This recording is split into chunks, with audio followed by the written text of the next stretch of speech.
Hi guys, my name is Bex and welcome back to my channel, and today I'm bringing to you my highly anticipated reads from October to December.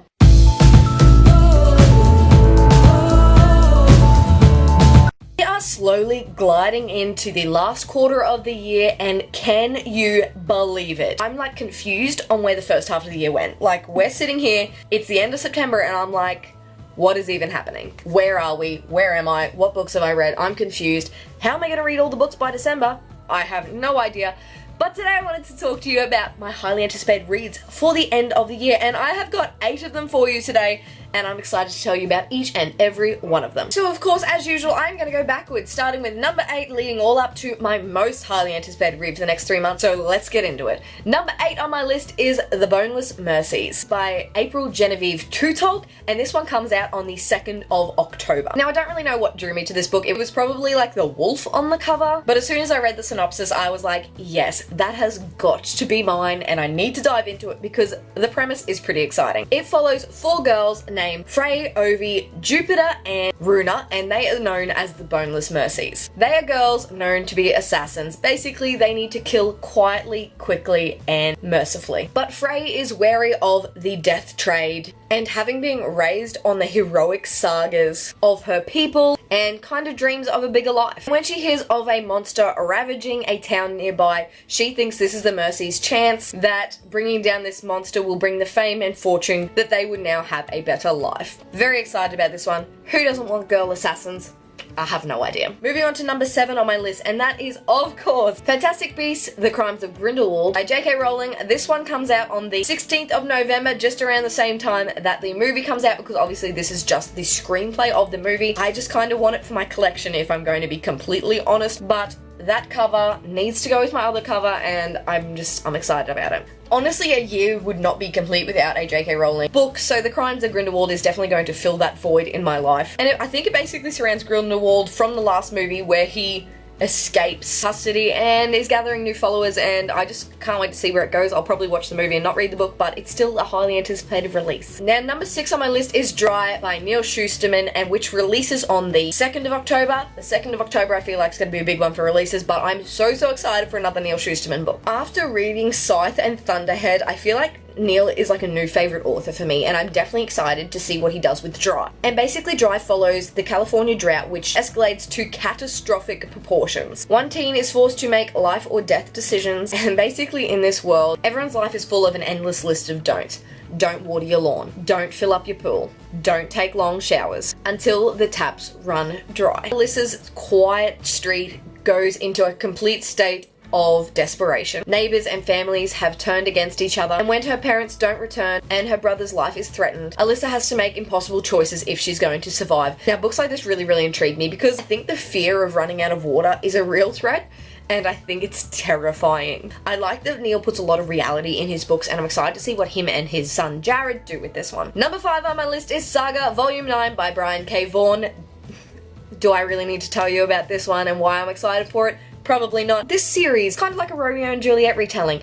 There are 2 alien species that fall in love, and they shouldn't, and then they have a baby, and that baby's kind of a crime to have, and then they're being hunted. And this is volume 9 of their story continuing. Stakes get higher.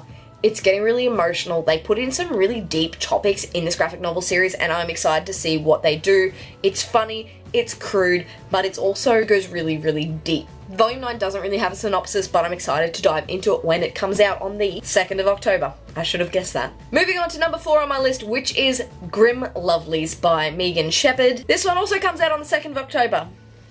What's new? Now, this one's kind of on here because of the cover, but it's also on here because I heard it's got some like animal stuff in it, so yes to that. Now, this book follows 17-year-old Anouk, who absolutely envies the human world. They're people known as pretty, lavish themselves with fast cars, with beautiful fashion, and of course they have the freedom to fall in love. Anouk doesn't like this because she will never have that option, because she is not really human. Anouk is a beastie, enchanted from animal to human form, forbidden to venture beyond her Parisian prison. Anouk is destined for a life surrounded by dust bunnies and cinders. That is until one day she finds her mistress in a pool of blood, and then she is accused of murdering her. And I'm excited for this one. I'm excited to see what happens when her mistress dies, because I don't believe she can hold her human form with the witch gone, but it just sounds really, really awesome. I'm excited to see the animal human concept, and I hope it's pulled off well. Number 3 on my list is Girls of Paper and Fire by Natasha Nguyen, I believe. I'm sorry if I butchered that name, and this one releases on the 6th of November. Now, I'm sure you can imagine why I want this one on my list.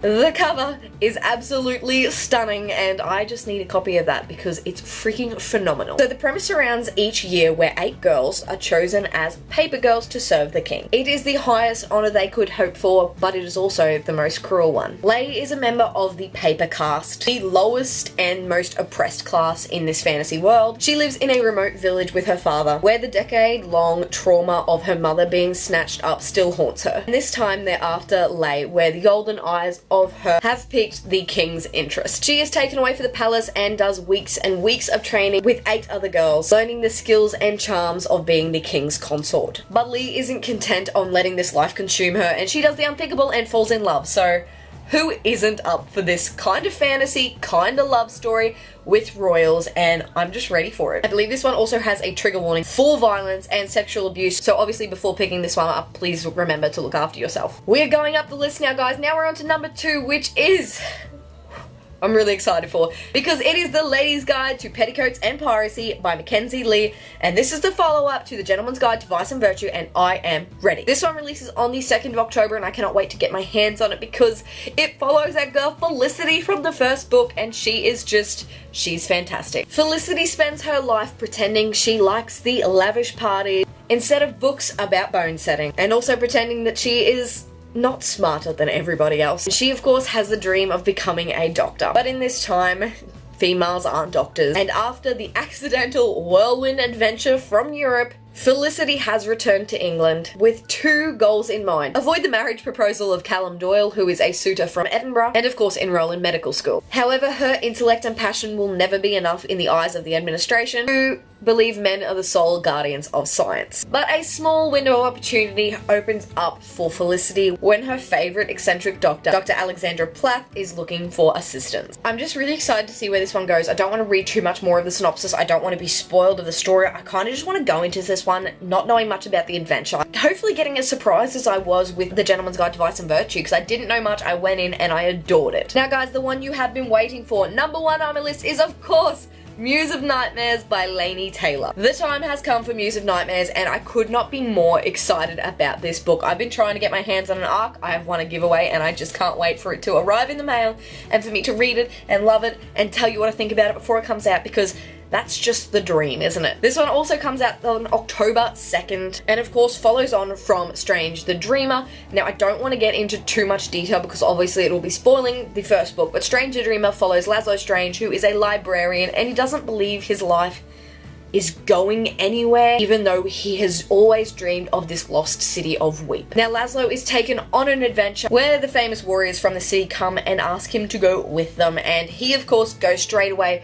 But there's a lot going on in this city. I don't want to tell you much more than that. It's just a good fantasy adventure, but Laini writes in such a beautiful way, and I cannot wait to see where she takes Muse of Nightmares, because Strange the Dreamer ended on a cliffhanger and I was not prepared. Cannot wait to get my hands on probably my most highly anticipated read of the whole year and dive into this fantasy story, and I just can't wait. Those are my 8 highly anticipated reads from October to December, and I hope you enjoyed. If you like this video, please give it a big thumbs up, subscribe if you'd like to see more and have not already, and chat to me down in the comments. Let me know what is your most highly anticipated read for the next 3 months. I would love to hear what it is. That's it from me today, guys. I make videos every Monday and Thursday, and I'll see you in a new one. Bye!